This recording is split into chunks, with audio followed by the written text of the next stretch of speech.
I very fine. Great. खरं तर खूप दिवसातून बोलतोय. म्हणजे आपण असं एसबीपी आणि त्यानंतर असं मीटिंग वगैरे घ्यायचं भाग्य खरं तर आपल्याला खूप दिवसातून प्राप्त होतंय असं म्हणू शकतो आपण. सुरुवातीला प्रश्न कसं वाटतंय? Joining again. मला छान वाटतंय. मला असं डेजावू टाईप होतंय, की खूप दिवसांनी परत काहीतरी नवीन काम किंवा सेम गोष्टी आपण एसबी मध्ये असताना करायचोच. So kind of a deja vu. Good. So खरं तर खूप दिवस आपण इव्हन कॉन्टॅक्ट मध्ये पण नव्हतो. अर्थात तुझं सुरू होतं MA सायकॉलॉजी, त्यानंतर फार जास्त माहिती पण नाहीये. आणि माझं माझं तर वेगळंच सुरू होतं काही काही. सो सांग काय करते किंवा काय सुरू आहे तुझं आता? ओके. सो सध्या मी सायकॉलॉजी पूर्ण केलं याच वर्षी मास्टर्स आणि त्यानंतर मी एका ऑटिझम सेंटरला आता ॲज अ बिहेवियरल थेरपिस्ट म्हणून काम करते.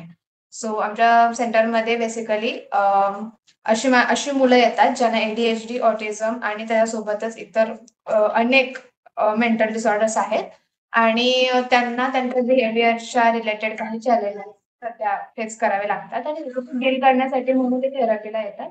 सो ती काइंड ऑफ थेरपी मी तिथं प्रोव्हाईड करायचा सध्या प्रयत्न करते. Okay, fine. बॅकग्राऊंड छान आहे तुझं खरं तर. पण ठीक आहे. It's okay. तर मला हे विचारायचं होतं की जे तू मध्ये मध्ये शब्द वापरलेस, ADHD त्यानंतर ऑटिझम. काय आहे ऑटिझम किंवा ADHD? माहिती नाहीये, किंवा मला हे विचारायचंय की हे आत्ताच जास्त प्रचलनात येत आहे का हे आधीपासून होतं, फक्त ते रेकग्नाइज झालं नव्हतं? सो काय आहे हे नेमकं? ओके. सो असं नाहीये की आत्ताच येत आहे वगैरे, तर आधीपासून या गोष्टी होत्या. पण मी असं म्हणेन की खूप साऱ्या रिसर्च थ्रू किंवा खूप साऱ्या एक्सपेरिमेंट थ्रू आपण त्याला लेबल करायला शिकलो आता आता ॲज अ ऑटिझम. सो आता अशी मुलं असतात की आता अगदीच ऑटिझमचा शब्दशः आपण मराठीमध्ये कन्व्हर्जन करायचं झालं तर स्वमग्न. पण स्वमग्नपेक्षा पण मी असं म्हणेन की वस्तुमग्नता. म्हणजे एखाद्या वस्तूसोबत तू किती वेळ घालवू शकतोस? जास्तीत जास्त तास किंवा 2 तास किंवा 3 तास. ऑटिझम असणारी मुलं त्यांचं ऑब्सेशन एवढं ज्या नेक्स्ट लेव्हलचं असतं की ती त्या वस्तूसोबत अगदी 6-7 तास म्हटलं तरी बसू शकतात. त्यानंतर त्या वस्तू म्हणजे ती वस्तू जर हातात असेल तर त्यांना दुसरं काहीच लागत नाही. एवढं त्या वस्तूमध्ये मग्न होऊन जातात. नॉट जस्ट वस्तू पण यामुळे मुद्दा असा होतो की स्वमग्न हे नाव का पडलं असावं असं मला वाटतं, की त्या मग्नतेमुळे समाजासोबतचा कनेक्टच तुटतो किंवा समाजाची जी गरज तुला वाटते, जी गरज मला वाटते किंवा जे आपण म्हणू शकतो की अ, मला असं वाटतं की माझ्या अवतीभोवतीची माणसं आहेत त्यांच्याशी मी जाऊन बोलावं, त्यांच्यासोबत इंटरॅक्ट करावं. ती गरजच त्यांना उरत नाही कारण त्यांचं पूर्ण ऑब्सेशन किंवा पूर्ण लक्ष एका स्पेसिफिक वस्तूमध्ये किंवा स्वतःमध्ये असतं. सो ते ओके. स्वतःसोबत राहतात, स्वतःसोबत खुश असतात आणि त्यापेक्षा सोशल कॉन्टॅक्ट कुठलाच नको असतो. मग हळू ते नको असणं कधी-कधी भीतीमध्ये परावर्तित होतं. सो त्या सोशल गोष्टींची तुम्हाला भीतीच वाटते. खूप जास्त माणसं येतायत आजूबाजूला किंवा एखाद्या क्राउडमध्ये जायचंय, तर हे नको वाटतं. आणि त्याच्यामुळे खूप सारे चॅलेंजेस येतात. मग तुमच्या कम्युनिकेशनवर असेल किंवा एखादा चेंज एक्सेप्ट करणं जे असतं, हे पण ऑटिझमचं एक लक्षण आपण म्हणू शकतो, की चेंज लवकर अडॅप्ट नाही होत त्या मुलांना. रोज मला माझी आई दूध आणून देते एका स्पेसिफिक टायमिंगला आणि अचानक ती पर्सन बदलते. लाइक आज मला बाबांनी आणून दिलं, तर मला त्या गोष्टीचा पण त्रास होतो. सो ऑटिझम ही अशी स्थिती आहे, मी अवस्था म्हणतो आपण त्याला, स्वमग्नता ही एक अवस्था आहे, जिथं आपण चेंज पटापट स्वीकारू शकत नाही. त्या गोष्टींचा त्रास होतो किंवा बिहाइंड द मीनिंग जे असतं आपल्या सेंटेन्सच्या मधलं अर्थ किंवा सेंटेन्सच्या अ, मागचा अर्थ, हायडिंग जे हिडन मीनिंग आपण जो म्हणतो, मिनिंग तो लक्षात येतो. Meaning between the sentence. Okay, between the हां. मिनिंग काहीतरी असतं. ओके, हा. या सो मुद्दा असा असतो की मी जेव्हा तुला स्ट्रेट फॉरवर्ड म्हणते की लेट्स से अन्न आपला संपर्क फार तुटलाय, तर तो खूप आहे तसा लिटरल मिनिंग घेणारी एक जनता असते की तुटलाय म्हणजे खरंच काहीतरी तुटलं असेल असं जे कॉन्टॅक्ट किंवा कॉम्प्रिहेन्शन होतं तसं काहीतरी होतं. म्हणजे आपल्याला त्या गोष्टीचा मतीत अर्थ नाही कळत, पण आहे तसं लिटरल मिनिंग घेतला जातो. सो अशा काही पद्धतीचे छोटे छोटे मी म्हणेन की त्याचे आयाम आहेत ऑटिझमचे. असं नाही की सगळीच लक्षणं एका माणसाच्याच असतात किंवा असं असेल तरच, असं काही स्ट्रेट फॉरवर्ड लक्षणं नाही आहेत ऑटिझमची. पण यातले काही ना काहीतरी 2-4 मुद्दे त्या व्यक्तीमध्ये असतात आणि त्याच्यामुळं त्याला खूप सारे चॅलेंजेस फेस करावे लागत असतात. मोस्टली ऑटिझममध्ये तुमचे ट्रिगर पॉइंट्स असतात.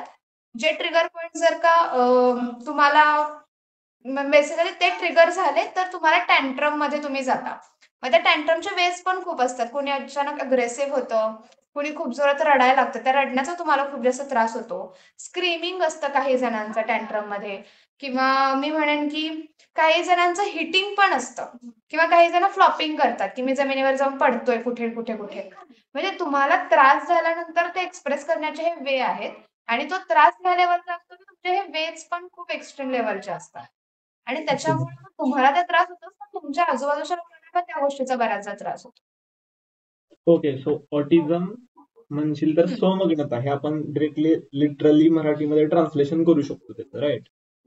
तर मी ऍक्च्युली ऐकलं होतं, इव्हन अच्युत गोडबोले सरांचं पुस्तकही आहे याच्यावरती. तो म्हणजे ऑटिझम ह्या नावाचंच पुस्तक आहे.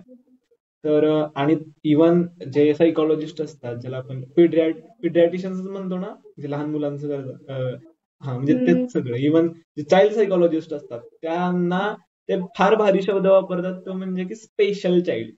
मला हे खूप भारी वाटतं त्यांना. स्पेशल म्हणजे आपण इव्हन नॉर्मल बोली भाषेत जरी म्हणायचं झालं तरी special is something good, right? आणि इव्हन ऑटिझम बद्दल ज्यावेळी मी ऐकतो, ज्यावेळी माहिती करून घेतो किंवा ज्यावेळी वाचतो, त्यावेळी मला असं समजतं की ऑटिझमची ही मुलं फार कुठल्या तरी एका गोष्टीमध्ये एवढी भारी असतात, म्हणजे मॅथमॅटिकल एबिलिटीज काही जणांच्या खूप भारी असतात, काही जण एखाद्या कुठल्या तरी आर्टिस्टिक मध्ये खूप भारी असतात. सो मला असं वाटतं की ऍक्च्युली त्यांच्यामध्ये कुठली तरी गोष्ट खूप भारी आणि खूप स्पेशल असते. तू काय सांगशील याबद्दल? हो, असतं. म्हणजे दरवेळेस असं असेलच असं नाही, पण बऱ्याचदा असतं. म्हणजे बऱ्याचदा तुमची म्युझिकल एबिलिटी त्या मुलांची, म्हणजे मला असं म्हणायचं की दुसऱ्या कुठल्याही इंटेलिजन्सवर ऑटिझमचा परिणाम नाही होत.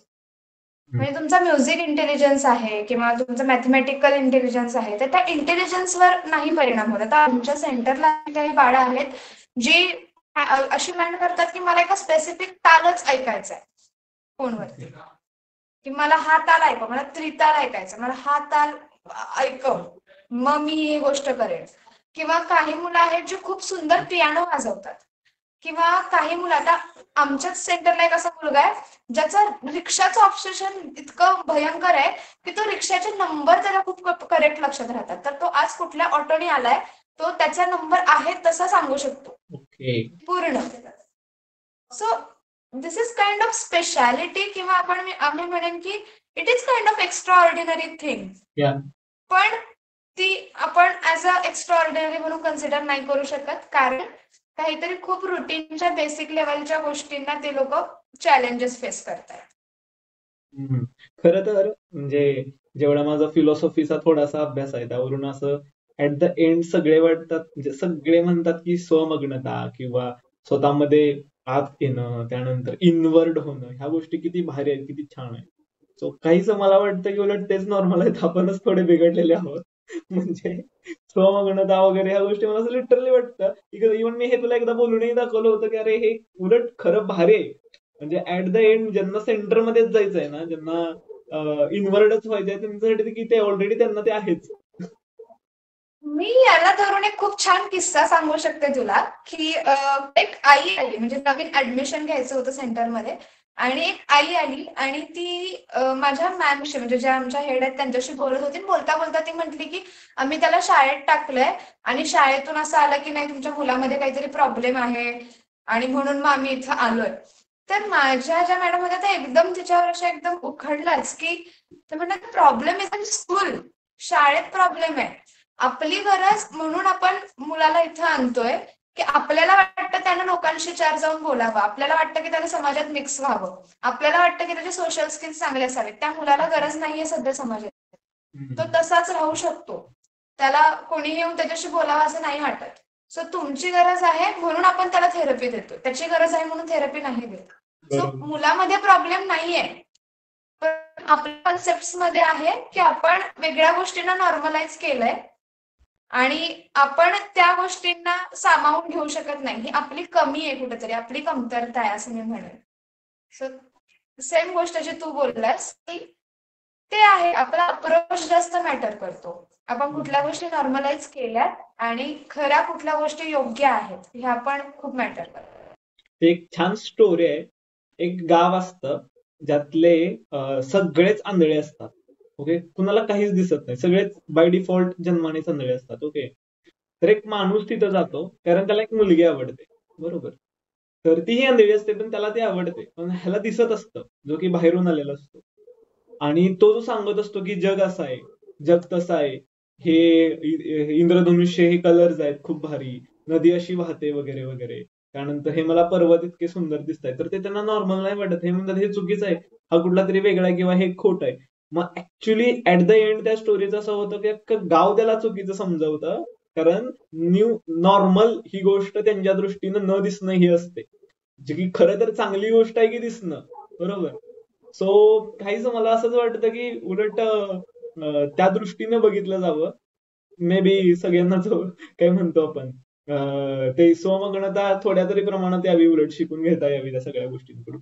अर्थातच म्हणून आपणच बहुतेक काइंड ऑफ त्या करुणेनंच म्हणतोय पुन्हा की बहुतेक आपणच नॉर्मल नाही आहोत, हे नॉर्मल असतील बहुतेक त्या स्पेशालिटीच्या दृष्टीतून. ओके, त्यानंतर तू एडीएचडी म्हणलीस, so what is that ADHD? Okay, so attention deficiency and hyper activity disorder. So बऱ्याचदा तुमच्यामध्ये अटेन्शनची डेफिशियन्सी असते. तुम्ही एखादी गोष्ट जास्त वेळ अटेंड नाही करू शकत किंवा त्या त्या गोष्टीवर अटेन्शन नाही देऊ शकत, लक्ष देऊन एखादी गोष्ट नाही करू शकत. आणि सेम सेम टाइम तुमच्याकडे हायपर ऍक्टिव्हिटी पण असते की खूप जास्त हायपर होऊन गोष्टी करणं. जर मला साधं माझ्या आवडीचं काम जरी करायचं, मला व्हिडिओ जरी बघायचा आणि माझ्या खूप आवडीचा व्हिडिओ आहे, तर मी त्या आवडीने इतके जास्त हायपर होते की मला कळत नाही मी माझे ते जास्त आवड कशी एक्सप्रेस करू. आणि मग खूप वेगवेगळ्या पद्धतीने ती हायपर ऍक्टिव्हिटी बाहेर येतात. जसं की आता आमच्याकडे एक आहे, तो हात चावतो खूप जोरात, ओके ओके. बायटिंग होतं त्याचं, का ते हायपर ऍक्टिव्हिटी इट इज. किंवा एखादी गोष्ट अटेंडच न करू शकणं, किंवा लेट्स से तुला सांगितलंय की सध्या एक अर्धा तास 15 मिनिटं एखादं गणित सॉल्व्ह करायचंय, तर तू ते अटेन्शन देऊन सॉल्व्ह करू शकतोस. काही मुलं अशी असतात की त्यांच्याकडे ती ॲबिलिटीज नाही की ते 5 मिनिटं सुद्धा अटेंड करू शकतील एखादी गोष्ट. त्यांना लगेच काहीतरी चेंज हवाय, त्यांना लगेच कुठेतरी दुसरीकडे जायचंय. सो एडीएचडीची बाळं जी असतात ती ती एका स्पेसिफिक गोष्टीवर थांबू नाही शकत. त्यांना खूप चेंज फटाफट फटाफट हवा असतो आणि त्यांच्याकडे हायपर ऍक्टिव्हिटी पण असते. ते बरोबर. खूप जास्त ऍक्टिव्हली होऊन एखादी गोष्ट ते करू शकतात. So that is okay. ADHD. ADHD ते अटेन्शनची डेफिशियन्सी असणं असं म्हणू शकतो आपण, राईट? हा, येस. ते नावातच आहे, अटेन्शन डेफिशियन्सी. करेक्ट. तुझी थोडी रेंज आय थिंक घडली आहे का? एकदा फक्त चेक करशील, थोडीशी घडली आहे. माझ्याकडे ऍक्च्युली वायफाय आहे, मला तुझा पण चेहरा असा ब्लर दिसतोय. आपलं वायफाय ठीक आहे ना बी? आमचं ठीक आहे. बरं ठीक आहे, ते काय माहिती. ठीक आहे, it's okay. Okay, no problem, काय हरकत नाही. ओके, तर एडीएचडी बद्दल आपण बोललो. खरं तर मला हे पण सांगायचं आहे की तू आता जो सगळ्यात मोठा प्रॉब्लेम आहे इव्हन नॉर्मल लोकांचा, तो हा आहे की अटेन्शन स्पॅन कमी होणं. म्हणजे तू 2 तास स्क्रोल कर, त्यानंतर एखाद्या माणसाला बसव म्हणायचं 15 मिनिटं तरी वाच, तो म्हणेल नाही बहुतेक नाही होत आहे. सो बहुतेक अटेन्शन स्पॅन खूप कमी होत चाललंय. सो डोंट नो, पण त्याच काहीसं रिलेटेड किंवा तशाच संदर्भातलं हे जे by default, by not default but again त्या मुलांमध्ये आलेलं असतं, त्याला म्हणू शकतो आपण एडीएचडी. ओके, सो ह्या संदर्भात तू काम करतेस सध्या? ओके. येस, मी त्यांचे बिहेवियरल थेरपिस्ट म्हणून काम करते. Good, behavioural therapist. Yes. Okay, तुम्हाला हे विचारायचं होतं की ह्याचं मूळ कुठं आहे, म्हणजे why this kind of diseases form only, म्हणजे why they come up with the child. म्हणजे आपण ह्याला, म्हणजे मी जेवढा ऐकलंय किंवा त्याच्याविषयी माहिती करून दिले, तर हा जेनेटिकली डिफॉल्ट असू शकतो का, म्हणजे जर तू बघितलंस तर, आणि किंवा ह्याची मुळं कुठपर्यंत जातात? ओके, सो सी, आता मेन कारण म्हणजे लेट सी की मी पावसात भिजले म्हणून मला सर्दी झाली, इतकं स्ट्रेट फॉरवर्ड ऑटिझमचं नाहीये. हम्म. आपण शोधू नाही शकत की XYZ गोष्ट घडली म्हणून ऑटिझम झाला. पण जसं तू म्हटलास की त्याची खूप सारी मुळं आपल्याला जेनेटिक्स मध्ये मिळतात, की जेनेटिकली काहीतरी लोचा असतो आणि त्याच्यामुळं ऑटिझम झालाय बाळाला. किंवा मी त्याही पुढे जाऊन सांगेन की it is a neuro developmental disorder. So neurologically जी डेव्हलपमेंट होणार असते बाळात एका स्पेसिफिक वर्षानंतर, बाळ 1 वर्षाचं होत आहे, 2 वर्षाचं होत आहे, 3 वर्षाचं होत आहे, या ह्याच्यामध्ये ज्या पद्धतीने ज्या वेगाने डेव्हलपमेंट व्हायला हवी, जे माइलस्टोन्स त्या बाळाने कव्हर करायला हवे, त्या वेगाने ते माइलस्टोन्स कव्हर नाहीत होत. ओके. सो इथं प्रॉब्लेम येतो. Basically autism is that. किंवा मी म्हणेन की जर रिझन झाले तर ते जेनेटिक्स मध्ये का मिळतात, तर जेनेटिकली हा प्रॉब्लेम होतो की तो वेग नाही पकडू शकत बाळ, कारण न्यूरॉन्सची तेवढी जास्त निर्मिती झालेली नसते त्या वेगाने. म्हणजे उद्या मला अगदी अगदी फाईन मोटारचा जरी प्रश्न असला तर माझी ग्रीप जर माझ्या वयाच्या एक 3ऱ्या-4थ्या वर्षी बसत असेल, तर माझे न्यूरॉन्सच डेव्हलप नसतील झाले त्या वेगाने माझ्या वयाच्या 3ऱ्या-4थ्या वर्षी, तर माझी ती ग्रीप नाही बसणार. बरोबर. त्यासाठी मला एक्स्ट्रा कष्ट काहीतरी एक्सटर्नली घ्यावे लागतील.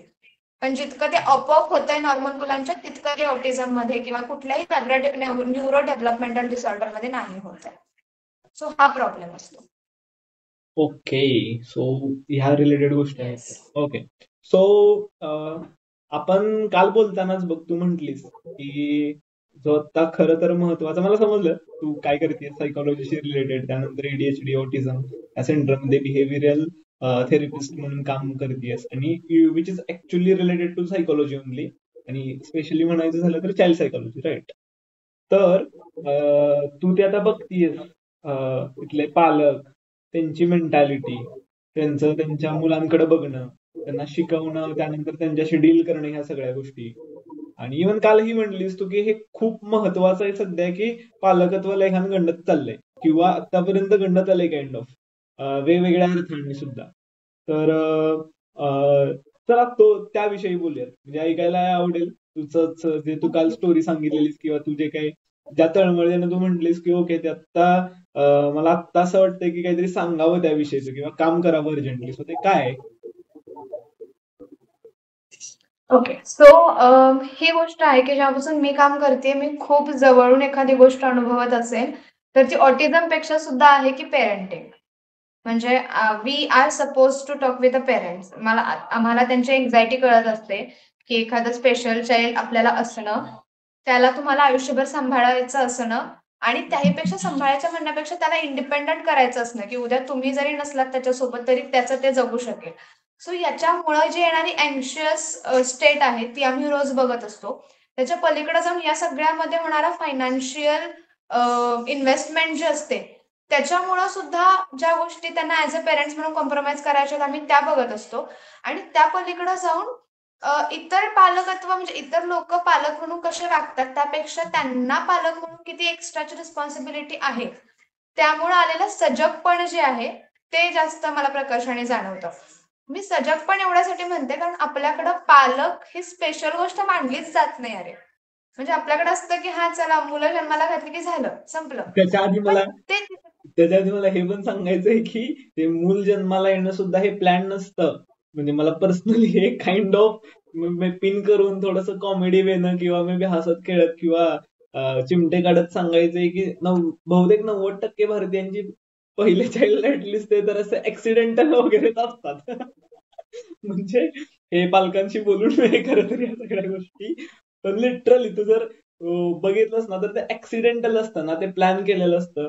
मग काही गोष्टी असं म्हणजे मला लिटरली असं वाटतं की जो विषय एक प्रोजेक्ट म्हणून बघितला जातो त्याच्याकडे तू म्हटलीस जसं की ते महत्वाचं किंवा असं स्पेशली किंवा पालकत्व काय आहे तर ते जन्मताच सगळ्यांना येतं. बाप होणं काय आहे किंवा आई होणं काय आहे ते सगळ्यांनाच येतं.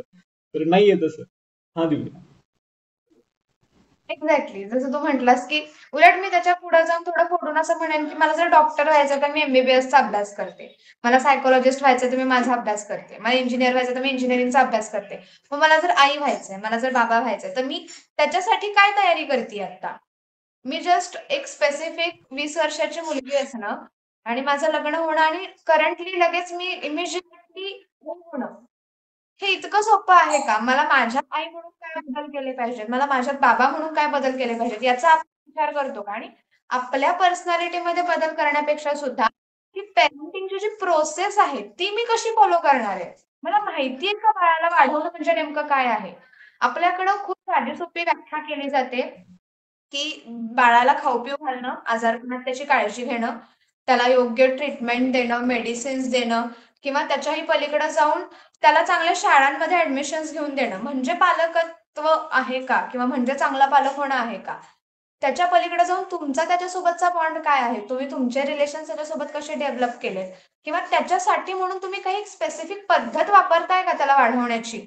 आणि त्याचं नॉलेज तुम्हाला ॲज अ थिअरॉटिकली आहे का? ह्या सगळ्या प्रश्नांची उत्तर आपण नाही करत. म्हणजे आपल्याकडे खूप सिंपल म्हणलं जाते, की हां, चला बाळ झालं, आई झाले. नाही. जेव्हा माझं बाळ सुद्धा 1 वर्षाचं आहे, तेव्हा मी आई म्हणून सुद्धा 1च वर्षाची आहे. मी तेव्हा 32 वर्षाची आई नसते. तेव्हा मी 1 वर्षाची आई असते. आणि मग 1 वर्षाच्या बाळाकडून ज्या चुका होतात किंवा 1 वर्षाचं बाळ जितकं अजाणतं असतं, मी म्हणेन तेवढीच 1 वर्षाची आई सुद्धा अजाणती असते. सो तिनं पण शिकलं पाहिजे ना, ज्या पद्धतीने बाळ 1 वर्षाचं होत असताना शिकत जाणार आहे, तिनं पण बाळ झाल्यापासून 1 वर्षापर्यंतच्या का होईनात, पण त्या गोष्टी शिकल्या पाहिजेत.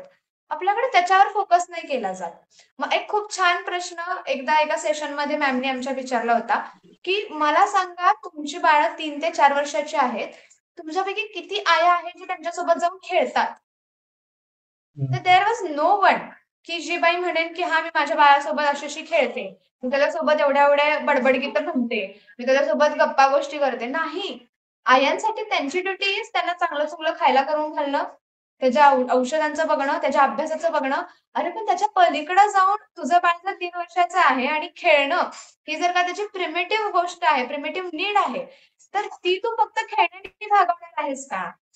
तू तिथं स्वतःला तयार नाही करू शकत का त्या खेळण्यासोबत? सो दॅट उद्या त्या बाळाला वाटेल की माझी आई ही मैत्रीण आहे माझी सगळ्यात आधी आणि करेक्ट. मग ती माझी आई आहे.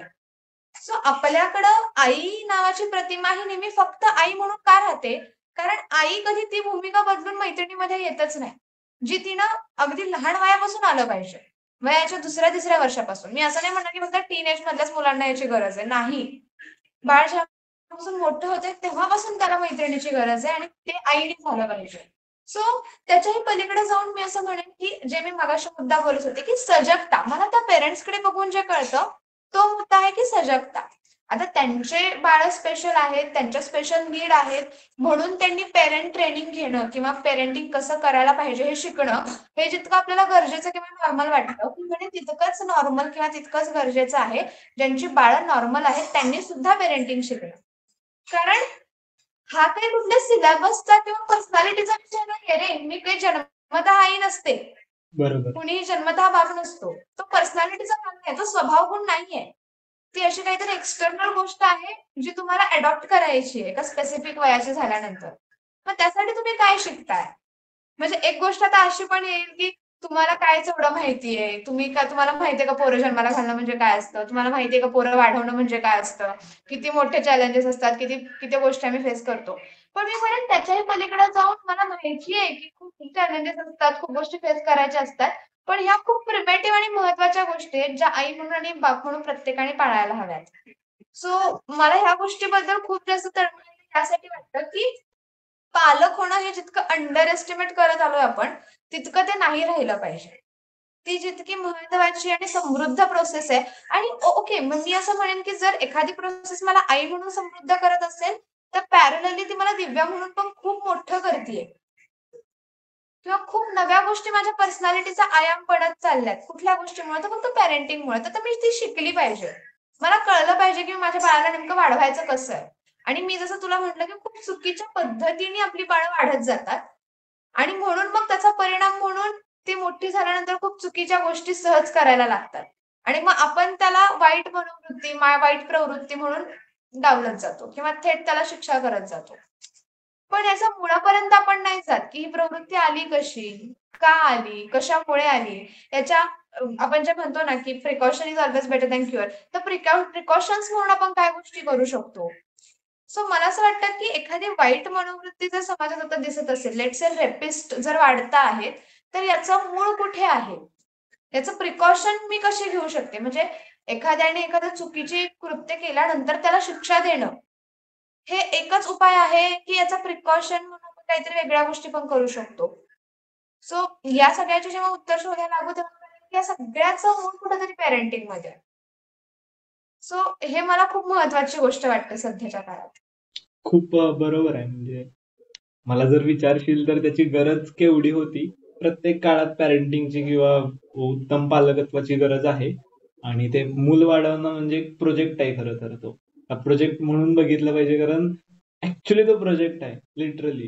जर तुम्हाला विचारशील तर महाभारत घडलं याचं कारण जर विचारशील डिरेक्टली, तर मी असंच म्हणेन की खूप घाण पॅरेंटिंग किंवा चुकीचं मे बी वाईट पॅरेंटिंग धृतराष्ट्रकडनं जे झालं. प्रत्येक वेळी पॅम्पर करणं, चुका पोटात घालणं आणि त्यातला तो मॉन्स्टर वाढत गेला. सो जिथं गरज होती तिथं जरा चांगलं सांगितलं पाहिजे होतं. इव्हन गांधारीकडनं पण डोळ्यावरती पट्टी बांधणं, तो पण सिम्बॉलिझम आहे. आई डोळ्यावरती पट्टी बांधून तिच्या दुर्योधनाला वाढवती. सो ते धृतराष्ट्र जो की आंधळा आहे, म्हणजे ऍक्च्युली मध्ये किती सिम्बॉलिझम आहे हे पालकत्वाचं, की आत्ताचे खरं तर आई वडील जर आंधळे राहिले असते त्यांच्यावर पट्टी बांधून किंवा ऍटलिस्ट आपण त्याला म्हणतो की चेतनेची किंवा बुद्धिमत्तेची जर अंधत्व आलं आणि त्या दृष्टीनं जर ते पालकत्व केलं गेलं, तर अर्थातच ते दुर्योधन वाढतील लोकांमधले, जे तू रेपिस्ट म्हणलीस तसं. सो काय वाटतंय तुला, आता कुठल्या गोष्टी मेजरली चुकतायत पालकत्वामधल्या? म्हणजे कुठल्या गोष्टी असं तू पिन करून देशील की ओके हे जरा थोडस, किंवा इव्हन तुझ्या आत्ताच्या रोजच्या जे बघतीयस, मग तुझा जास्त संबंध आई वडील त्यानंतर त्यांची मुलं बाळ ह्यांच्याशीच खरं तर येतोय. कुठला म्हणशील की हे खूप जास्त चुकतंय? किंवा इव्हन तू कालही ते म्हटली होतीस की ते उदाहरण दिलं होतं, इव्हन तू मलाच विचारलं होतंस की तुझं मूल असतं, तर म्हटलं हे हॉरिफाईंग आहे. माझं मूल वगैरे this is kind of too horrifying. I cannot imagine that I am having a child of 4 years. No. So पण तरीही तो जो प्रश्न विचारला होत असतो हा होता की ते रडतंय मूल 4 वर्षाचं आणि ते मग म्हणतंय की हे हवंय जत्रेमध्ये गेल्यानंतर. सो ते सांग बघू ते पुन्हा एकदा. ओके. सो काय गोष्टी मेजरली चुकतायत हे तू विचारलंस, तर मी तेच सांगेन की आपल्याकडं खूप सिंपल, म्हणजे अगदी त्या दिवशीचं उदाहरण, की जर बाळ रडतंय, ते अगदी दुकानात गेलाय तुम्ही आणि अगदी ते भोंगापासून सुरू झाले की मला एक स्पेसिफिकच गोष्ट हवी, मला एखादी स्पेसिफिक खेळणंच हवंय. तर आपला सगळ्यात आधी फोकस असतो की त्याला गप्प करा. बरोबर. ते ज्या जोर-जोरात ओरडतंय, रडतंय, त्याच्यामुळे मला त्रास होतोय किंवा आजूबाजूच्यांना पण त्रास होतो, तर पहिल्यांदा त्याला गप्प करा. आणि त्या गडबडीमध्ये आपण काय करतो, की त्याला जे पाहिजे ते पटकन देऊन टाकतो. आणि या सगळ्या लूपमध्ये एक गोष्ट खूप मेजरली गंडते, ती म्हणजे त्या बाळाला असं वाटतं, की मला जी गोष्ट हवी आहे, ते मिळवण्याचं हे एकमेव साधन आहे किंवा हे एकमेव वे आहे. मला जे वाटतं ते एक्सप्रेस करण्याचा हा वे आहे. मग ते त्याला जे हवंय त्या प्रत्येक वेळेस ते फक्त रडतं. मग आपण मी मी जे तुला म्हटलं, की दिस इज द ॲक्चुअली अपॉर्च्युनिटी त्या बाळाला शिकवण्याची, की तू नेमकं कशा पद्धतीने माग. तू शांत हो, तू डोळे पुस, तू हस आणि मग हसून मला माग. व्यवस्थित शांततेत मी तुला ते देऊन टाकेन. सो ही कंटिन्जन्सी तुम्ही बिल्डअप करावी लागते, की पुन्हा-पुन्हा ते तुम्हाला शांत होऊन मागेल. पुन्हा-पुन्हा मग तुम्ही त्याला ते शांत असेल तेव्हाच द्याल. ते रडतंय तेव्हा नाही देणार. सो आता आम्ही त्याला आमच्या भाषेत रिइन्फोर्समेंट म्हणतो. तुम्ही कुठलं बिहेवियर रिइन्फोर्स करताय, कुठल्या बिहेवियरला चालना देताय, कुठलं बिहेवियर थांबवताय, ह्याकडे तुमचं लक्ष असणं खूप गरजेचं आहे. आपण पालक म्हणून मग मी तेच म्हणते, की ही थिअरी आहे. आता जी थेरपी आम्ही यूज करतो एबीए, त्यातली ही खूप महत्वाची थिअरी आहे, की रिइन्फोर्सिंग बिहेवियर. जे बिहेवियर तुम्हाला हवं आहे नेहमी-नेहमी होणारं, ते तुम्ही बिल्डअप कसं करायचं असतं. आणि ही खूप महत्वाची गोष्ट जर का पालकांना माहिती नसेल, तर आपण, तू, मी किंवा आपण सगळेच ज्या पेरेंटिंग मधून आतापर्यंत जात आलोय, ते ह्याच लेवलचं पेरेंटिंग आहे. करेक्ट. की पहिल्यांदा गप्प करा किंवा अच्छा खूप रडते, त्याला बिचाराला खूप त्रास होतोय, चला चला पटकन देऊन टाकूयात त्याला. आपल्याकडे आता तू अनायासे महाभारतातलीच उदाहरणं दिलं होतीस ह्याच्या आधी, तर गुरु द्रोणाचार्यांचं उदाहरण आपल्या सगळ्यांना माहिती आहे. अश्वत्थामावरचं असलेलं त्यांचं अतिप्रेम. सो मी त्याहीपेक्षा म्हणेन की प्रेम आहे की मोह आहे हा पण आपण बघितला पाहिजे. म्हणजे माझ्या बाळाला सगळं चांगलं मिळालं पाहिजे ही अपेक्षा आई-वडिलांची असणं हे करेक्ट आहे. पण मी त्याला सगळं व्यवस्थित चांगलं देईन. गरज नाही. त्याला तेवढी तुम्ही करू शकता की त्याचा तो सगळं चांगलं मिळवेल. सो तुम्ही फोकस कशावर करताय? त्याला इंडिपेंडंट करण्यावर तुम्ही फोकस करता आहात, की त्याला फक्त मी त्याचं सगळं चांगलं चांगलं करेन याच्यावर फोकस करता? सो मी म्हणेन की या छोट्या छोट्या गोष्टी आहेत ज्या पालक म्हणून त्यांनी लक्षात घेतल्या पाहिजेत. थेरॉटिकली लक्षात घेतल्या पाहिजेत, की मी काय करायचं आहे, काय करायचं नाही. आणि कुठल्या कुठल्या अपॉर्च्युनिटीज आहेत एखाद्या गोष्टी शिकवण्याच्या. आता बऱ्याच गोष्टी अशा असतात, की तुम्हाला सांगायचं की बाळ माझं खूप फोन बघतात. तर फोन तर हा सध्याचा खूप ज्वलंत विषय आहे, की लहान मुलं फोनशिवाय जेवतच नाहीये. हे एवढं सो मी कशाला? ते कसं 25 ते 30 वर्षांची बाळं पण आजकाल फोनच बघतायत. ते तर आहे. अर्थात. पण मी म्हणेन त्यातल्या त्यात 25 ते 30 वर्षाचं असताना तुम्हाला ॲटलीस्ट ती समज थोडीफार असते. पण अगदीच तुम्ही लहान आहात तेव्हा it is not appropriate age की तुम्ही फोनच्या कॉन्टॅक्टमध्ये पण यावं. यावरून सो मला ते एक उदाहरण सांगायचंय. त्यानंतर तू कंटिन्यू कर. ह्याच्याशी रिलेटेड आहे. तर आमचं जे व्यवसाय आहे सलूनचा व्यवसाय आहे. तर तिथं एक कस्टमर येतं. तर त्यांचं एक 3-4 संस्था आहेत वाटतं. ओके. तर ते सांगत होते पप्पांना की कोविडच्या काळात त्यांचं नुकतंच मूल जन्मलेलं 3-4 वर्षांचं होतं वाटतं. आणि ते बाहेर जाऊ नये म्हणून त्याला फोन घेऊन दिला. ओके. सेपरेट त्याचा. ते श्रीमंत आहेत वगैरे वगैरे. तर ते एवढं त्यात गुंतलं, एवढं गुंतलं की जास्त बोलायचं वगैरे नाही. तर त्याची वाचा गेली. बोलायचंच बंद झालं. म्हणजे लिटरली त्याला बोलताच येत नव्हतं नंतर. कारण त्यांना कंटिन्युअसली त्या फोनमध्ये आणि ते रिअल घटना. तर तो लिटरली माणूस म्हणला की आम्ही ट्रीटमेंट घ्यावी लागली या सगळ्या गोष्टींसाठी. सो एवढं घाण इफेक्टिव्ह ते ते मोबाईल आणि त्या सगळ्या गोष्टी. सो आता तो माणूस खरं तर काम करतो त्यासाठी पण की ऍटलिस्ट लोकांना ते सांगतो जाऊन त्याच्या संस्थांनंतर की नका हे करू, मोबाईल नका देऊ ह्या सगळ्या. इव्हन 10वी पर्यंतच्या मुलांना पण जास्त त्याच्यामध्ये नका गुंतवू. हा तर ते मोबाईलचं एवढं आहे. हा तू continue please. Yes. So yes, मोबाईलचंच आहे, की मला माझ्या मुलाचा मोबाईल कमी करायचा आहे, पण तो जेवतच नाही मोबाईल मिळाल्याशिवाय. मग मी ते कसं टॅकल केलं पाहिजे? तर त्याला पण 2 ऑप्शन आहेत, की तुम्ही त्याच्याऐवजी काहीतरी व्यवस्थित अल्टरनेटिव्ह द्या. म्हणजे मी एक खूप महत्त्वाची गोष्ट आपण जे मिस करत असतो, आपण प्रत्येक वेळेस इन्स्ट्रक्शन मोडवर असतो. हे करू नकोस, तिकडे जाऊ नकोस, ते करू नकोस, हे खायचं नाही, असं नाही वागायचं. अरे पण मग काय करायचं ते सांगा. हे खाऊ नको तर खाऊ काय? हे करू नको तर करू काय? इथे जाऊ नको तर जाऊ कुठे? सो इथं जाऊ नको म्हणण्यापेक्षा इथे जा. हे सांगणं सोपं नाहीये का तुमच्यासाठी? तुम्ही हे छोटे-छोटे मॉड्युलेशन्स नाही करू शकत का बोलताना? पण आपला फोकसच नसतो ना या सगळ्या मुद्द्यांवरती. आपण नेहमी आईच्या मोडवर असतो आणि आईपेक्षाही मी म्हणेन की ट्रेनरच्या मोडवर असतो. खरं की आहे. मला स्ट्रिक्टली फॉलो करून घ्यायचंच आहे ह्या व्यक्तीकडून जे आहे ते. खरं सो आहे. त्याहीपेक्षा सगळ्यात महत्त्वाची बेसिक गोष्ट ही आहे, की तुम्ही कशा पद्धतीने तुमच्या बाळांना सांगताय. तुम्ही बाळाला कन्फ्यूज करत असाल तर काय होणार?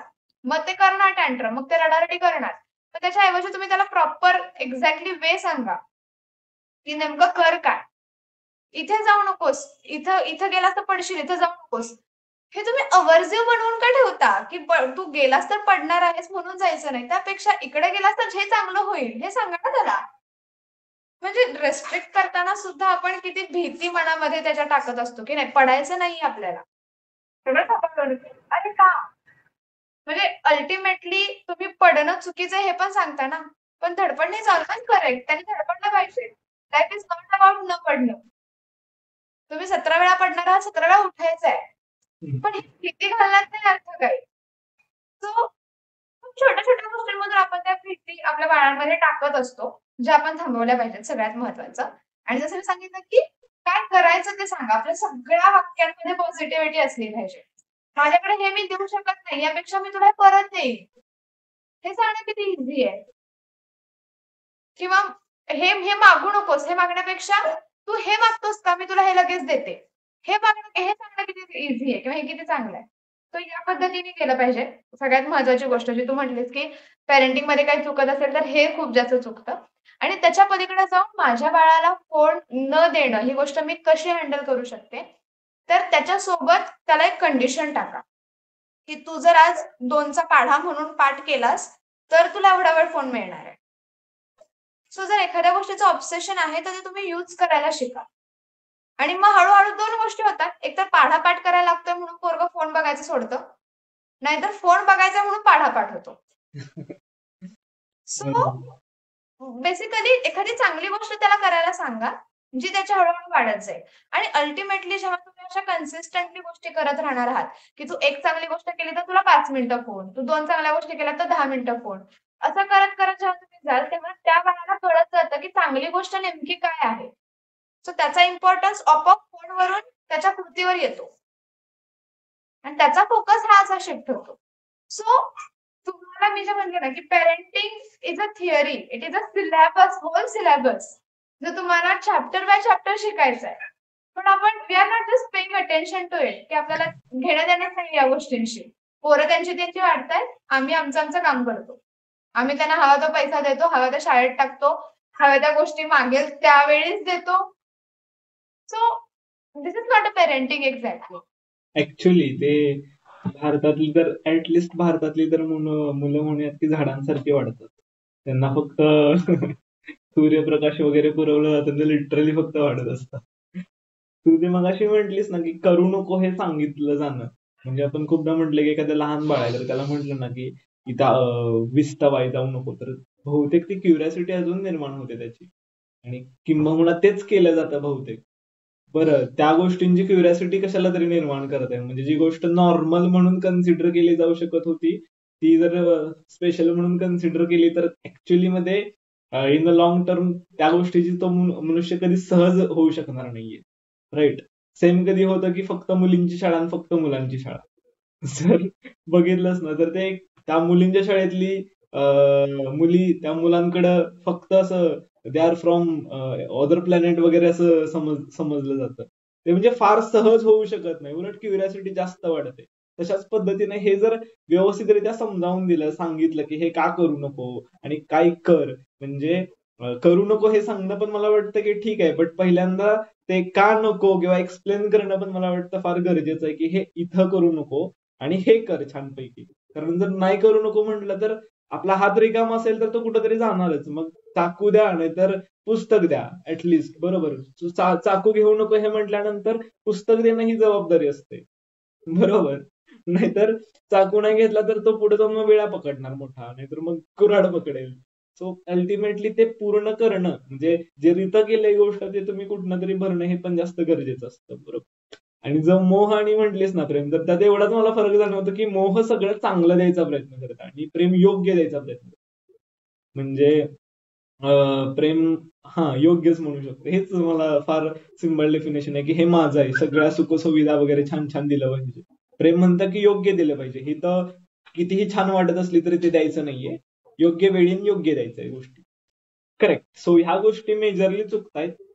सगळ्यात महत्वाचे हे मे बी मेंटॅलिटीतनं चुकतंय लोकांच्या की अरे हे भारी प्रोजेक्ट म्हणून बघा, ह्याच्याकडं काय म्हणू शकतो, एक महत्वाचा ऍस्पेक्ट ऑफ द लाईफ, त्या मुलाच्या जडणघडणीतून ते सगळं म्हणून बघा. खरं तर आपल्याकडे त्या 16 संस्कारांची पण दिलेली आहे यादी. आपल्या शास्त्रांमध्ये 16 संस्कार आहेत, ते नाव ठेवणं वगैरे, गर्भसंस्कारापासून अक्षरशः अगदी आहेत. पण नंतर नंतर सगळेच व्यस्त झाले आणि त्यामुळे मे बी ती पण ते ऍटलिस्ट बेसिक लेवलला तरी थेरी होती की हे काहीतरी महत्वाचं आहे किंवा ह्याकडे ऍटलिस्ट धर्म वगैरे पण म्हणून बघितलं गेलं पाहिजे, कारण हे समथिंग व्हेरी इम्पॉर्टंट थिंग. तो तसं ते बघितलं जावं ऍटलिस्ट छान महत्वाचं काम म्हणून, ना की आपले मुलांना जन्माला घालणं ते झाडासारखी वाढतायत आपली. जे की फार चुकीचं आहे. ओके, सो ह्या मेजरली गोष्टी चुकतायत असं पॅरेंटिंगच्या बाबतीतलं म्हणणं आहे. सो काय काय गोष्टी आता मगाशी आपण म्हटलं की चुकतायत. सो असं 3-4 गोष्टींच्या बाबतीत सांगायचं म्हणशील बोटावर मोजण्यात काय, तर काही काय बदल करावे त्या पालकांनी किंवा अजून काय त्यात इम्प्रूव्ह करावं त्यांच्यामध्ये, जेणेकरून ते त्यांचं मूल हे ऍटलिस्ट मेंटॅलिटीनं फार भारी बनेल. नॉट फार भारी, पण आपण असं म्हणू शकतो की जे नॉर्मल लोक साध्या साध्या अपयशांना खचतात, फसतात, किंवा इव्हन आपल्याला जे सांगितलं जातं की अरे पडणं चुकीचं आहे, सो पडण्याला भितात. सो ह्या साध्या साध्या गोष्टीतनं जेणेकरून ते तरी होणार नाही, म्हणजे आयुष्य उत्सव वगैरे होऊन जाईल अशा लोकांना. So काय काय सांगेल याबद्दल? काय केल्या पाहिजेत गोष्टी? ओके. सो पालकांनी स्पेसिफिकली काय केलं पाहिजे? तर मी तेच सांगेन की तुम्ही ऍटलीस्ट जागे व्हा. सगळ्यात आधी जागे व्हा. म्हणजे हे जे झोपून कार्यक्रम चाललेत ना आपले सगळे, की हा पोरं पोरं वाढतायत, मी त्याला provide, you are not provider. Hmm. सगळ्यात महत्वाचं, you people are not provider. तुम्हाला काहीतरी रिलेशन इस्टॅब्लिश करायचंय.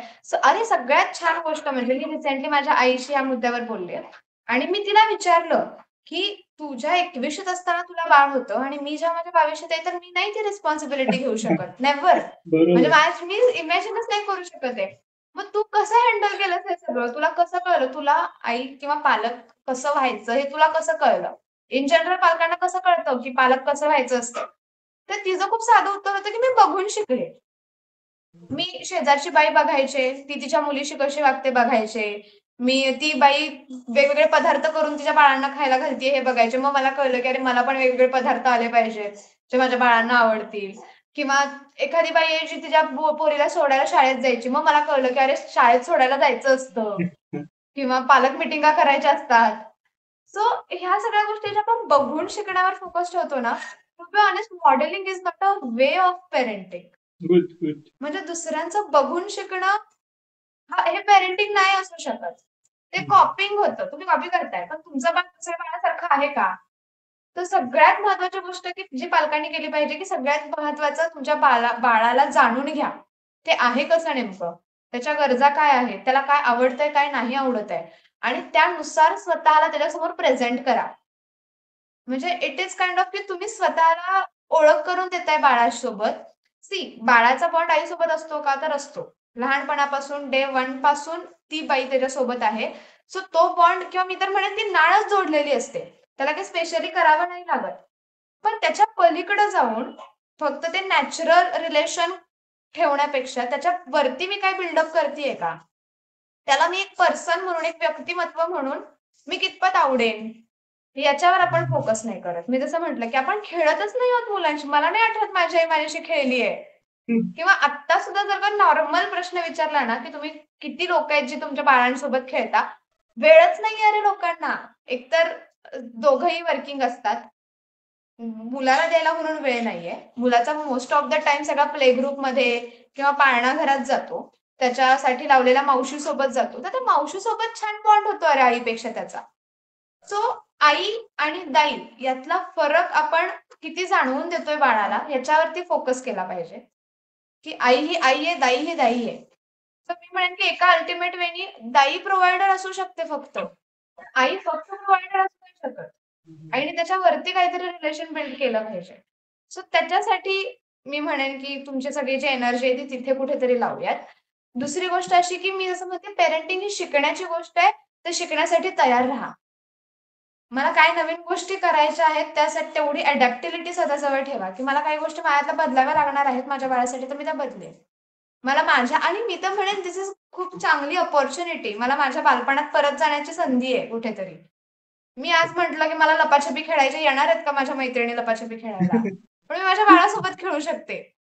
बरोबर. So this is kind of opportunity की आपल्याला रिव्हर्स जायची संधी आहे, तर का सोडायची ती? करा. त्याच्या पुढे जाऊन जर स्पेसिफिकली पेरेंटिंग म्हणेन, तर एकदा रिलेशन बिल्डअप झालं ना, की माझी आई म्हणते म्हणून मी एखादी गोष्ट करायला तयार होते. आणि अशा वेळी मग आईची रिस्पॉन्सिबिलिटी जास्त वाढते, की मी माझ्या बाळाकडून कुठल्या गोष्टी करून घेणार आहे, कुठल्या गोष्टी नाही करून घेणार आहे. सो जेव्हा माझ्यासाठी माझी आई माझी मैत्रीण असते, मला सगळं देणारी, मला हवं ते देणारी असते किंवा मला ती खूप आवडत असते ना, तेव्हा ती म्हटली तू इथं बसायचं तर मी इथंच बसणार. मग काही असू दे. पण त्यावेळेस मग मी लहान बाळ म्हणून विचार नाही करत हे चांगलं आहे का वाईट आहे. हा विचार कोणी करायचा? माझ्या आईने करायचा. सो त्यावेळेस तुमची रिस्पॉन्सिबिलिटी खूप जास्त वाढते. जेव्हा तुम्ही तुमच्या बाळासाठी काही निर्णय घेताय. आणि मी परत एकदा ते म्हणेन, की जसं निर्णय घेण्याचं मी म्हणेन काय म्हणतो आपण ते, तो अधिकार जसा मी लहानपणी माझ्याकडे ठेवलाय माझ्या बाळासंबंधीचा, तो हळू सोडता पण आला पाहिजे. आयुष्यभर बाळासाठी निर्णय घेत राहणं, इट्स नॉट युअर ड्युटी. त्याला त्याचा निर्णय ते घेता येणं, तेवढं नाहीतर त्याला कॅपेबल बनवणं इज इम्पॉर्टंट. ते हां. नाही का, नाहीतर ते निर्णय घेणं म्हणजे लग्न कुठल्या मुलीशी करायचं हे मी ठरवणार आहे. इथपर्यंत अगदी. कारण सून येणार आहे किचन वरती ताबा वगैरे मिळवणार आहे असं. हेच आपल्याकडे खूप जास्त होतं अरे.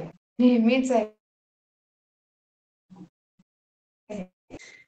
अक्षरशः खूप ते असं आपण त्या एकूण ह्या सगळ्या गोष्टींना कोणीतरी निर्णय घेते वगैरे आणि काही वेळेला आपण त्यांना सक्षम बनवतच नाही ना म्हणजे हे पण मला विचारायचं होतं की काही गोष्टी त्या बाळांना सक्षम बनवण्यासाठी झाल्या पाहिजेत.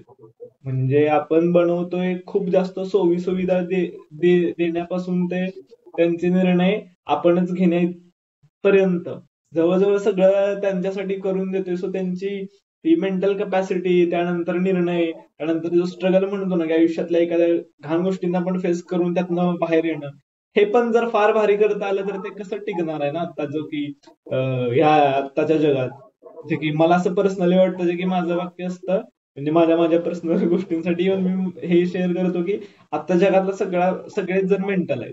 हा पीएच स्केल वेगवेगळा आहे प्रत्येकाचा की हा एवढा आहे हा एवढा आहे पण मला जर विचारशील मी माझ्या स्वतःकडे बघतो तर कधी कधी म्हणता मेंटल वगैरे आहे का काय कारण स्केल वेगळा आहे but I feel like that everybody is mental over here they are suffering through different kind of I would say psychological disorders may be they are seen may be they are hidden पण आहे ते होते मग तिथं जर तो mental toughness नसेल आणि ते जर दुबळेपण आलं तर खूप वाईट होईल तर ह्याबद्दल काय म्हणणं आहे की ते सक्षम बनवणं त्यानंतर त्यांना सांगणं की तुम्ही एका काळानंतर खरं तर इव्हन ते तोडणं जे तू मगाशी म्हटलीस ना की निर्णय केवळ तेवढंच नाही तर रस्ता क्रॉस करणं इथपर्यंत हे 10वी पर्यंत केलं गेलं तर किती वाईट आहे म्हणजे मला असं लिटरली वाटतं ते सांगणं इव्हन हे ओव्हर प्रोटेक्शन पण खूप वाईट आहे याबद्दल काय सांग एक्झॅक्टली. सो मी तर म्हणते फक्त वाईट नाही, हा गुण आहे. सो तुम्ही एक खूप छान गोष्ट आमच्या मॅडम बोलतात की एखाद्याला एखादी गोष्ट येत असताना त्याच्यासाठी ती तुम्ही करणं हा गुण आहे. म्हणजे जर त्याला हाताने खाता येतंय आणि तुम्ही त्याला भरवताय तर तुम्ही त्याच्यासोबत अन्याय करताय, तुम्ही गुन्हा करताय. जर त्याला चालता येतंय तरी तुम्ही त्याचा हात धरताय तर तुम्ही गुन्हा करताय. जर तुमचं बाळ निर्णय घेण्याच्या कॅपॅसिटीचं आहे, त्या वयात आहे, ते घेऊ शकतं आणि त्याच्यासाठी जर का तुम्ही निर्णय घेताय तर तुम्ही गुन्हा करताय. सो मुद्दा असा आहे की पॅम्परिंग म्हणजे काळजी वाटणं एका बाजूला आणि अति काळजी वाटणं एका बाजूला. म्हणजे तुम्ही हक्क गाजवणं एका बाजूला आणि हक्क वाटणं एका बाजूला. म्हणजे मी माझ्या बाळाला हक्काने जवळ घेईन, मी माझ्या बाळाला हक्काने वाढवेन, पण मी त्याच्यावर हक्क गाजवेन. त्याने असंच केलं पाहिजे, त्याने तसंच केलं पाहिजे. दिस इज नॉट राईट. सो तुम्ही मी असं म्हणेन की बाळ जरी असलं तुमचं तरी जेव्हा तुम्ही त्याला जन्म दिला तेव्हा तुम्ही एक वेगळा जीव जन्माला घातला आणि तो वेगळा म्हणूनच जन्माला पुढे जगणार आहे. तुम्ही त्याच्या वाटणीचं आयुष्य जगू नाही शकत. तसंच तुम्ही त्याच्या वाटणीचं कुठलीच गोष्ट करू नाही शकत. सो उद्या जरी तुम्हाला खूप त्रास होत असेल त्या बाळाचा त्रास बघून तरी तो त्रास त्यालाच झेललाय आणि जर वाटत असेल की तो त्यांनी व्यवस्थित सक्षमपणे झेलावा तर त्याचं प्रशिक्षण त्याला द्या. त्याच्या वाटणीचा त्रास घेऊन उपयोग नाही, कारण तुम्ही नाही करू शकत.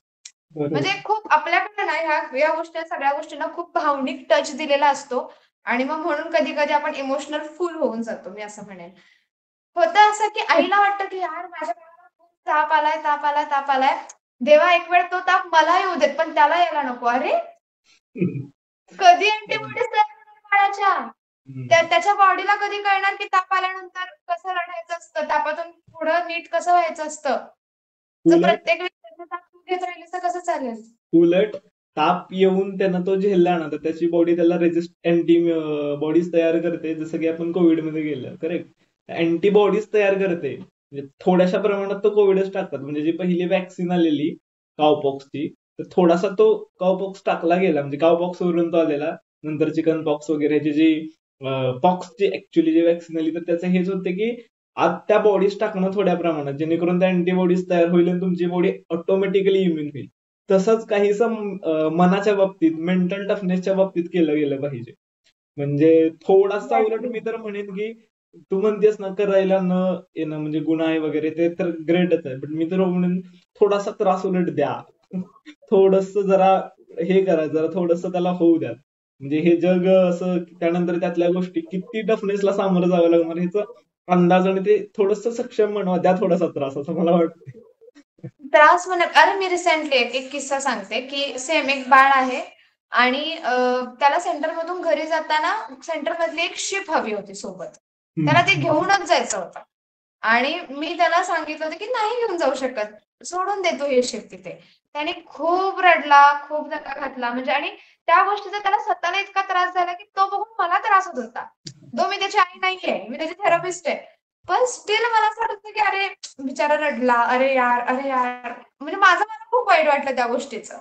मी उद्या ती गोष्ट जाऊन माझ्या एका मित्राला शेअर केली. बोलताना म्हटलं की अरे त्याला एवढा एवढा त्रास झाला, मला खूप वाईट वाटलं. आणि तो सहज म्हणाला, देऊन टाकायची ना नशीब, काय हरकत आहे, देऊन टाकायची, तुमच्याकडे काही कमी आहेत का?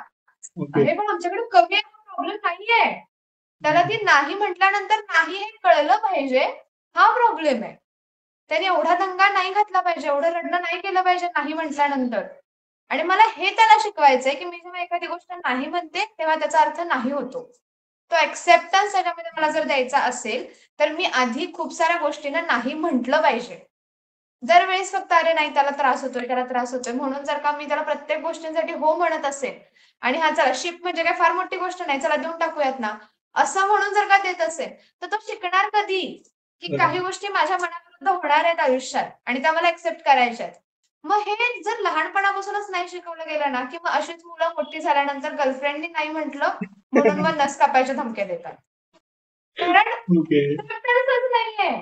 माहितीच नाही की नाही म्हटल्यानंतर एखादी गोष्ट नाही मिळणार. तर त्याच्यासाठी रडणं माहितीये, की त्याच्यासाठी मी माझं डोकं फोडून घेईन, मला सगळं करून घेईन, पण मी ते मिळेल. करेक्ट. सो मला तू जसं म्हटलास ना, की काही गोष्टींचा तुम्हाला त्रास पण दिला पाहिजे, तर हा नाहीचा त्रास तर नक्की दिला पाहिजे पालकांनी बाळांना. की तुला जर हवंय ना चॉकलेट, तुला नाही मिळणार. आणि येस, जर तू हे एक्सेप्ट करतोय शांतपणे, तर मी उद्या तुला 2 चॉकलेट आणून देईन. पण पहिल्यांदा you start accepting. So that काय होतं, की बाळाला हे कळतं, की अच्छा, मी एक्सेप्ट केल्यानंतर मला परत मिळू शकतं. सो त्या गोष्टीने माझं एक्सेप्टन्सचं बिहेवियर वाढतं. आणि मग हळू-हळू हे होतं, की एक्सेप्टन्स ही हॅबिट होऊन जाते. की हां, ठीक आहे, एखादी गोष्ट नाही ना, तर नाही, ओके. हे जेव्हा तुम्ही शिकता ना, की त्याच्या मागचा त्रास कमी झाला, की त्या गोष्टीचं ऑब्सेशन पण कमी होतं. ते मिळत नाही म्हणून त्रास जास्त असतो, म्हणून तुम्हाला जास्त ऑब्सेशन वाटतं त्या गोष्टीचं. So this is the again मी म्हणेन, की लूप आहे. तो एका कुठेतरी मुद्द्याला कट केला पाहिजे. खरंय, खरंय. हा खरंच लूप आहे एक प्रकारचा. आणि जे तू मगाशी म्हटलीस ना, की ते शिप देणं खरं तर तिथं त्यावेळेला ते इमोशनल होऊन किंवा ममतेनं किंवा ते म्हणतो ना, ते त्या गोष्टींनं झालं असतं. आणि तिथं न देणं हा विचार करून की तो एक्सेप्टन्स वाढेल किंवा नाही समजलं पाहिजे, हे प्रेम आहे किंवा ही ममता नाहीये, हे प्रेम आहे. सो त्याचा ऍट द एंड असंच आपण म्हणूयात की त्याचं पालकत्व हे प्रेमपूर्वक करूयात. ना की काय म्हणतोय ते ममता, माया, मोह वगैरे किंवा मोह ही जी गोष्ट आहे तू मगाशी म्हटलीस ते पूर्वक करूयात. कारण त्यांना अल्टिमेटली रुईनच होणार आहेत गोष्टी, राईट? So exact. ओके. अजून याबद्दल काय सांगशील की काही युअर फायनल नोट्स और marks remarks on that? Final remarks म्हणजे मी हेच म्हणेन, की यार गरज आहे ही ॲटलीस्ट बेसिक थिअरी तरी प्रत्येक पालकापर्यंत पोहोचवण्याची. उलट मी तर म्हणणार आहे, आता आपण या टप्प्यात आलोय, की आपल्या सोबतचे कितीतरी लोक आता नव्याने आई-बाबा होऊ घालतायत. तर त्यांना पण त्यांच्यासाठी पण हे खूप मोठं चॅलेंज आहे आणि त्यांनी त्या गोष्टी शिकायला सुरुवात केली पाहिजे. मग it can be anything. You can use any source for it. तुम्ही पुस्तकं वाचायला सुरुवात करा पालकत्वाविषयीची. तुम्ही पॉडकास्ट बघायला सुरुवात करा. तुम्ही सायकियाट्रिस्टला जाऊन भेटा, त्यांना विचारा. चाइल्ड सायकॉलॉजिस्टकडे जावा. व्हॉटेव्हर इट इज, पण तुम्ही तुमचे मार्ग शोधून काढा आणि बदला. मी मी पुन्हा पुन्हा हेच सांगेन, की आणि मी त्याहीपेक्षा म्हणेन, की आपल्या वयाची मुलं आता मी जास्त रिलेट करू शकते. मी माझ्या देवीशीच आहे. पण माझ्या वर्गातल्या बऱ्याच मुलींना आता बाळं होतायत. सो त्या आया होणार आहेत. आणि मला या गोष्टीचं खूप हे वाटतं, की अरे माझ्या वयाची, माझ्या मेंटॅलिटीची, माझ्या एवढीच एखादी मुलगी जर आता आई होणार असेल, तर तिची रिस्पॉन्सिबिलिटी कुठल्या वयात कुठली आहे? सो तिने किती तयार असलं पाहिजे त्या सगळ्यासाठी. एका अख्खा जीव तुमच्यावर आहे. तो कसा घडणार आहे, त्यानं कसं घडलं पाहिजे, या सगळ्याची जबाबदारी तुमच्यावर आहे. तर तुम्ही किती रिस्पॉन्सिबिलिटी घेऊन सगळ्या गोष्टी केल्या पाहिजेत. त्याही पलीकडे मी तर म्हणेन, की पालकांची जी भांडणं होतात घरात आणि ते बाळांसमोर होतात, तो खूप मेजर पॉइंट मला वाटतो. म्हणजे मला नाही आठवत की माझे आई-बाबा कधी माझ्यासमोर भांडलेत. पण जेव्हा तुमचे आई-बाबा तुमच्या डोळ्यासमोर भांडतायत, ते मुलगा का नाही शिकणार एखादा शब्द त्यातला? का नाही शिकणार ते अग्रेशन?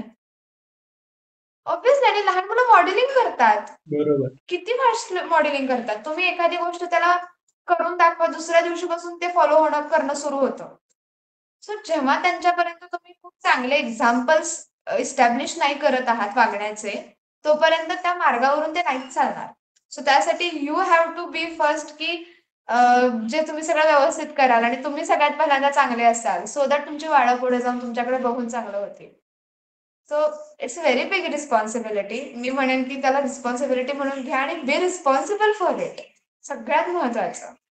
तर काही पलीकडे जाऊन एक गोष्ट अशी असते ना, की आता जेव्हा पालकत्वाबद्दल बोललं जातं, तेव्हा जुनी माणसं हे पटकन म्हणून जातात, की आम्ही काय पोरं घडवलीच नाहीत का? किंवा आमची पोरं काय घडलीच नाहीत का? आम्ही हे असलं काय फॉलो नाही केलं, मग ते काही बिघडलीच का? नाहीत बिघडली. कारण एखादी गोष्ट बिघडण्यासाठी किंवा घडण्यासाठी फक्त पालकत्व नाही, इतरही खूप गोष्टी महत्वाच्या असतात.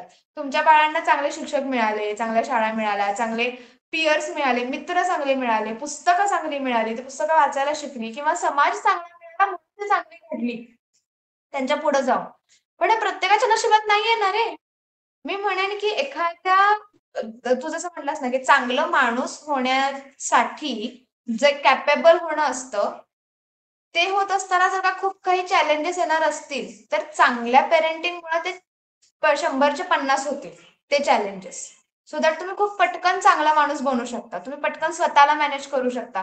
तुम्ही तुमच्या आयुष्यातले प्रश्न पटकन स्वतः छान करू शकता. किंवा तू जसं म्हटलास, की आयुष्याचा उत्सव करायचा असेल, तर त्या उत्सव करण्याच्या मार्गावरचे अडथळे कमी कुठे होतील, तर पेरेंटिंगमध्ये होतील. तर तुमचं पेरेंटिंग चांगलं असेल तर. So parenting is not a solution, I know that.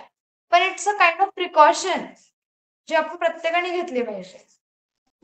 नाही, खरं तर मला विचारशील तर माझ्या दृष्टीनं खरंच ते सोल्युशन आहे. कारण ते फंडामेंटल गोष्ट आहे एखाद्या व्यक्तीच्या आयुष्यातली. आणि खरंच जसे तू मगाशी म्हटलीस ना, की child must look up to his father और हिज मदर, की त्यांच्याकडे बघून ते शिकतं.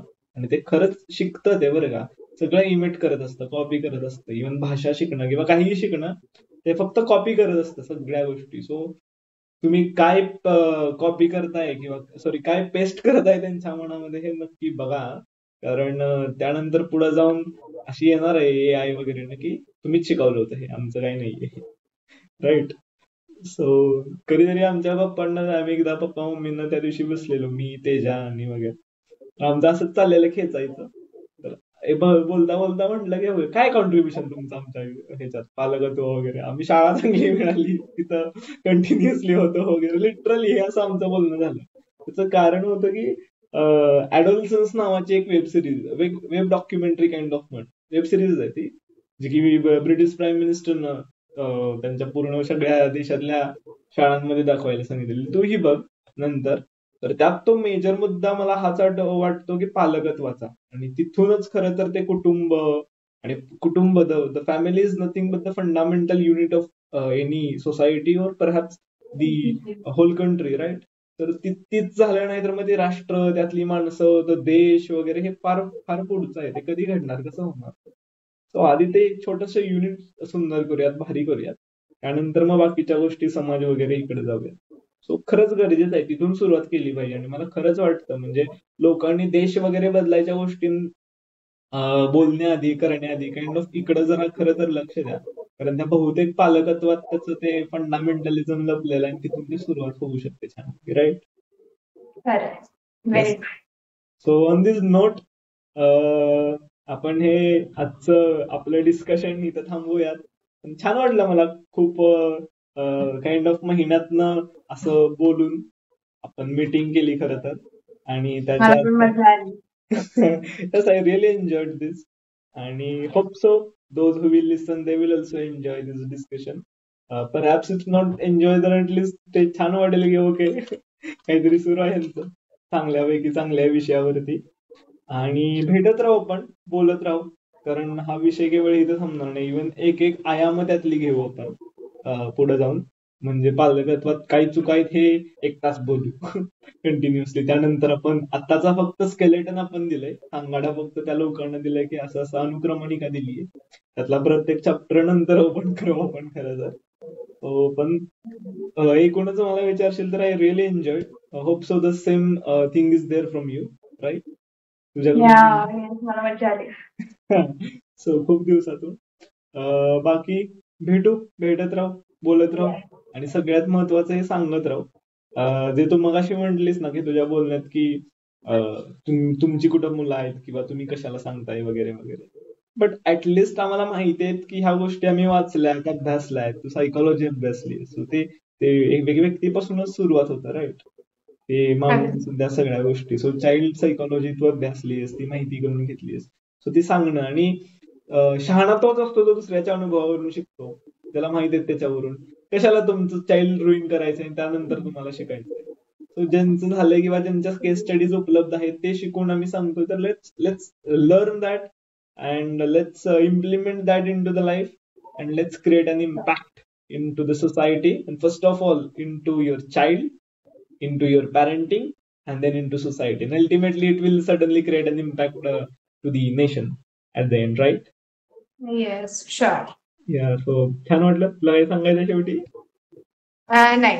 मी ऍक्च्युली छान वाटलं मला सुद्धा, आणि मला असं खूप मनात होतं की माझं बसाबस बसाबस कोणाला तरी सांगावं. तर ते फायनली मी सांगून टाकलं. मला छान वाटतंय. गुड.